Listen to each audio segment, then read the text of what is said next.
Party भारतीय राष्ट्रीय कांग्रेस की तरफ से पूरे देश को मकर संक्रांति की बहुत बधाई देते हैं। और आज के ही दिन मणिपुर से भारत जोड़ो न्याय यात्रा की शुरुआत हो रही है। मणिपुर से यात्रा इसलिए शुरुआत की जा रही है कि आपने देखा कि मणिपुर में जिस तरह से अत्याचार हुए हैं, और मसला सिर्फ मणिपुर का नहीं है।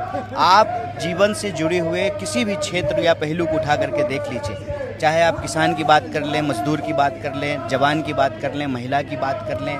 जो इस देश के अंदर बेरोजगारी बढ़ी है, महंगाई बढ़ी है, किसानों का आत्महत्या बढ़ा है, नौजवानों का आत्महत्या बढ़ा है। देश में जो पिछले सालों से हम देख रहे हैं कि अत्याचार बढ़ रहा है, अन्याय बढ़ रहा है, इस अन्याय के खिलाफ राहुल जी ने और हमारी पार्टी ने एक आह्वान किया है कि सहना नहीं है, डरना नहीं है। सहो मत, डरो मत, लड़ो अपने न्याय के लिए, अपने हक के लिए।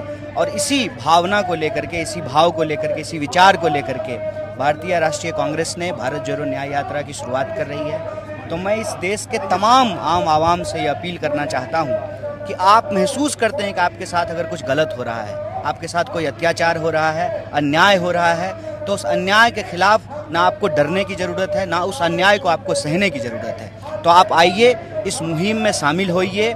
और हम आप तमाम लोगों से अपील करना चाहते हैं कि इस देश में अगर आप अन्याय को समाप्त करके न्याय को स्थापित करना चाहते हैं तो आप न्याय योद्धा बनिए और राहुल जी की इस मुहिम में शामिल होइए।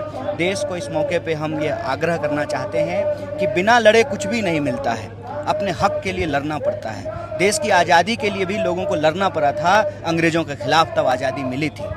तो इस देश में अगर हम चाहते हैं कि अन्याय स्थापित ना हो जाए, अन्याय का राज ना हो जाए, क्योंकि पिछले दिनों से हम देख रहे हैं कि लगातार आप किसी भी वर्ग या समूह को उठा करके देख लीजिए, किसी भी जाति या लिंग, भाषा, बोली, क्षेत्र, संस्कृति के लोगों को उठा करके देख लीजिए, तो कहीं ना कहीं देश में अन्याय बढ़ा है। और इस अन्याय के खिलाफ आप तमाम लोगों से यह आग्रह है कि आप इसमें शामिल हो, न्याय योद्धा बने और भारत जोड़ो न्याय यात्रा में शामिल होकर के अन्याय के खिलाफ न्याय के इस आवाज़ को बुलंद करें। हक की आवाज़।